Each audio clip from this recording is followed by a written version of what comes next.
Augustine ഇപ്രകാരം പറഞ്ഞു വയ്ക്കുന്നുണ്ട്: നീ മനസ്സിലാക്കിയെന്ന് പറയുന്നത് ഒരു പക്ഷേ ദൈവമല്ലായിരിക്കാം. യേശുക്രിസ്തുവിന്റെ സ്നേഹം നിറഞ്ഞ അവന്താസ്തേ ശ്രോതാക്കളെ, ഇന്ന് തിരുസഭ മാതാവ് പരിശുദ്ധ ത്രിത്വത്തിന്റെ തിരുനാൾ ആഘോഷം കൊണ്ടാടുകയാണ്.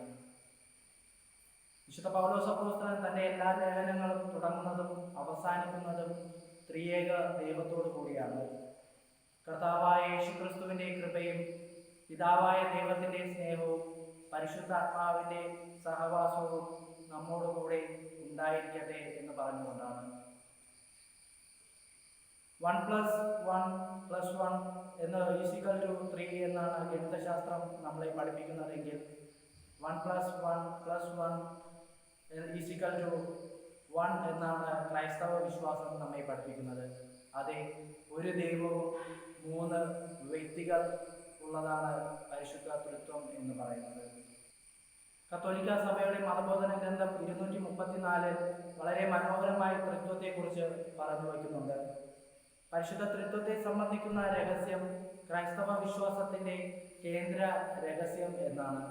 വീണ്ടും കത്തോലിക്ക സഭയുടെ മതബോധന ഗ്രന്ഥം 253 ഇപ്രകാരം പറഞ്ഞു വയ്ക്കുന്നുണ്ട്: പുത്രൻ എന്തായിരിക്കുന്നുവോ അത് തന്നെയാണ് പിതാവും, പിതാവ് എന്തായിരിക്കുന്നുവോ അത് തന്നെയാണ് പുത്രനും, പരിശുദ്ധാത്മാവ് എന്തായിരിക്കുന്നുവോ അത് തന്നെയാണ് പിതാവും പുത്രനും.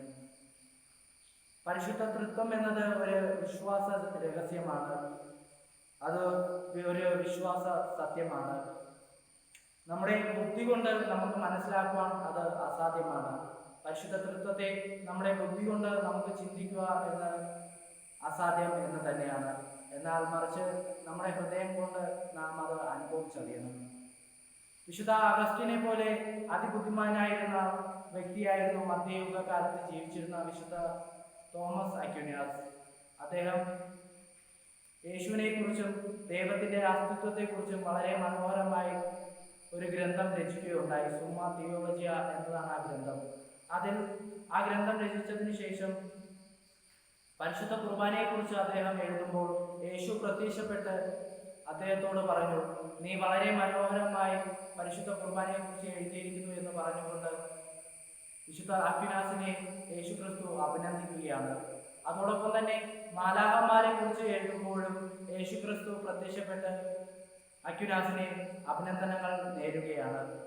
എന്നാൽ പരിശുദ്ധ തൃത്വത്തെക്കുറിച്ച് എഴുതുമ്പോൾ യേശു അക്വിനാസിന് പ്രത്യക്ഷപ്പെട്ട് അദ്ദേഹത്തെ അതിൽ നിന്നും പിന്തിരിപ്പിക്കുകയാണ് ചെയ്യുന്നത്. എൻ്റെ പ്രിയ സഹോദരങ്ങളെ, നാം എത്രമാത്രം പരിശുദ്ധ തൃത്വത്തെക്കുറിച്ച് അറിയുവാൻ സാധിക്കുന്നുവോ നമ്മുടെ ബുദ്ധി കൊണ്ട് നമുക്ക് ഒരിക്കലും മനസ്സിലാക്കുവാൻ സാധിക്കില്ല എന്ന ഒരു ചിന്തയാണ് ഇവിടെ നൽകുന്നത്. പരിശുദ്ധ തൃത്വത്തെ നാം ഹൃദയം കൊണ്ട് നാം അനുഭവിച്ചറിയണം. തൃത്വം എന്ന വാക്ക് ബൈബിളിൽ ഒരിടത്തും പറഞ്ഞു വയ്ക്കുന്നില്ല. എന്നാൽ ഒളിഞ്ഞും മറിഞ്ഞും തെളിഞ്ഞും തൃത്വത്തിന്റെ ചില സൂചനകൾ നമുക്ക് കാണുവാൻ സാധിക്കും. ഉൽപ്പത്തിയുടെ പുസ്തകം 1-ാം അധ്യായം 26-ാം തിരുവചനത്തിൽ നമുക്ക് നമ്മുടെ ഛായയിലും സാദൃശ്യത്തിലും മനുഷ്യനെ സൃഷ്ടിക്കാം. നമുക്ക് നമ്മുടെ എന്ന് പറയുമ്പോൾ അവിടെ ത്രിയേക ദൈവത്തിന്റെ ഒരു സൂചനയാണ് നമുക്ക് നൽകുന്നത്. വീണ്ടും ഉൽപ്പത്തി പുസ്തകം 11-ാം അധ്യായം 7-ാം തിരുവചനത്തിൽ ബാബേൽ ഗോപുരം പണിയുമ്പോൾ അവിടെ വളരെ മനോഹരമായി പറഞ്ഞു വയ്ക്കുന്നുണ്ട്: നമുക്ക് ഇറങ്ങിച്ചെന്ന് അവരുടെ ഭാഷകൾ ഭിന്നിപ്പിക്കാം. അവിടെയും ത്രിയേക ദൈവത്തിന്റെ ഒരു സാന്നിധ്യമാണ് നമുക്ക് കാണിച്ചു തരുന്നത്. ഉൽപ്പത്തിയുടെ പുസ്തകം 18-ാം അധ്യായത്തിൽ അബ്രഹാമിനെ സന്ദർശിക്കാൻ 3 വ്യക്തികൾ കടന്നു വരുന്നുണ്ട്. ആ 3 പേരും ത്രിയേക ദൈവത്തിന്റെ ഒരു സാന്നിധ്യമാണ് നമ്മെ പഠിപ്പിക്കുന്നത്. എന്നാൽ ഇതിലുപരി ഏറ്റവും മനോഹരമായിട്ട് ത്രിയേക ദൈവത്തിന്റെ സാന്നിധ്യം നമുക്ക് കാണുവാൻ സാധിക്കുന്നത് മത്തായിയുടെ സുവിശേഷം 3-ാം അധ്യായത്തിൽ വളരെ മനോഹരമായിട്ട് യേശുവിന്റെ ജ്ഞാനസ്നാന സമയത്ത് പറഞ്ഞു വയ്ക്കുന്നുണ്ട്. യേശുവിന്റെ ജ്ഞാനസ്നാന സമയത്ത് പിതാവിന്റെ സ്വരം സ്വർഗത്തിൽ നിന്ന് ഉണ്ടായി. പുത്രനായ യേശുക്രിസ്തു സ്നാനം സ്വീകരിക്കുന്നു.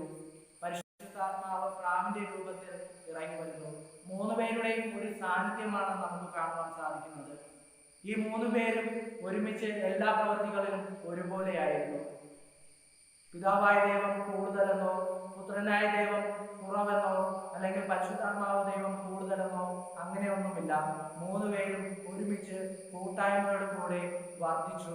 അല്ലെങ്കിൽ കൂട്ടായ്മയുടെ കൂടെ പരസ്പരം സഹകരിച്ച് 3 പേരും തുല്യരായിട്ട് തങ്ങളുടെ പ്രവർത്തികൾ ചെയ്തു എന്നതാണ് നാം ആരും മനസ്സിലാക്കേണ്ടത്.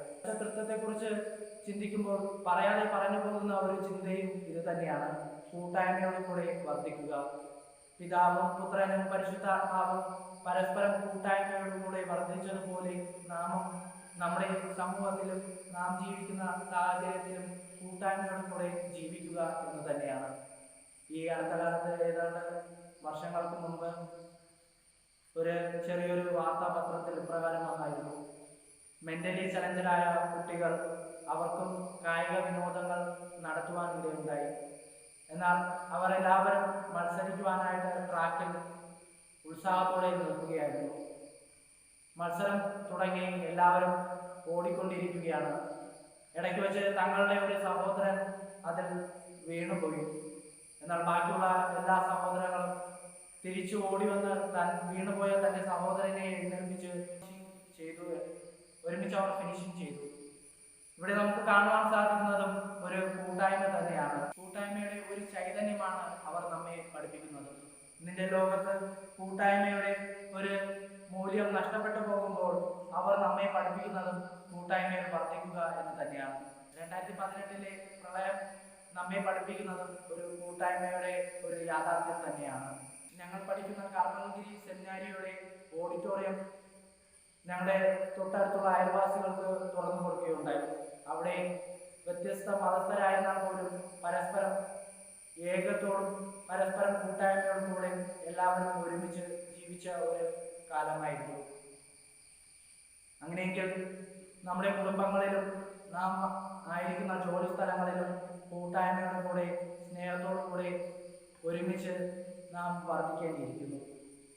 കൂട്ടായ്മ എന്നത് ഒരു സാഹചര്യത്തിൽ ഉണ്ടാകേണ്ടതല്ല, മറിച്ച് പിതാവായ ദൈവവും പുത്രനായ ദൈവവും പരിശുദ്ധാത്മാവായ ദൈവവും എക്കാലത്തും എപ്പോഴും കൂട്ടായ്മയോടുകൂടെ ആയിരുന്നതുപോലെ നാമും നമ്മുടെ അയൽക്കാരും തമ്മിൽ പരസ്പരം കൂട്ടായ്മയോടുകൂടെ വർദ്ധിക്കേണ്ടിയിരിക്കുന്നു.